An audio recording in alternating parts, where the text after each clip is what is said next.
মহিলাদের জবাই করা পশু কি হালাল? সাধারণত পুরুষরা হাঁস মুরগি ইত্যাদি জবাই করে থাকেন। মহিলাদের জবাই করার তেমন প্রয়োজন হয় না।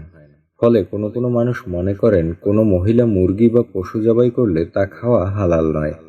তাদের এই ধারণা ঠিক নয়। পুরুষের জবাইকৃত পশু যেমন হালাল, তেমনি মহিলার জবাইকৃত পশুও হালাল। বাড়িতে পুরুষ মানুষ না থাকলে অনেক সময় মহিলাদের হাঁস মুরগি জবাই করতে হয়। এতে কোনো অসুবিধা নেই।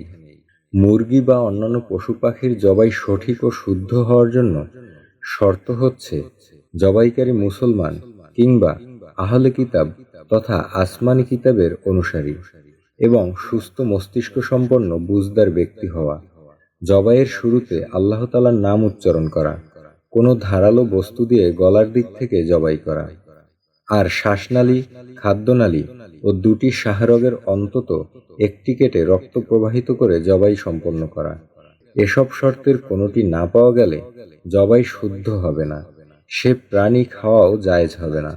অবশ্য উপযুক্ত শর্ত পাওয়া যায় এমন কেউ যদি জবাইয়ের সময় আল্লাহর নাম উচ্চারণ করতে ভুলে যায় তাহলে জবাই শুদ্ধ হবে। তবে কেউ যদি ইচ্ছাকৃত আল্লাহর নাম ছেড়ে দেয় তাহলে ওই জবাই শুদ্ধ হবে না।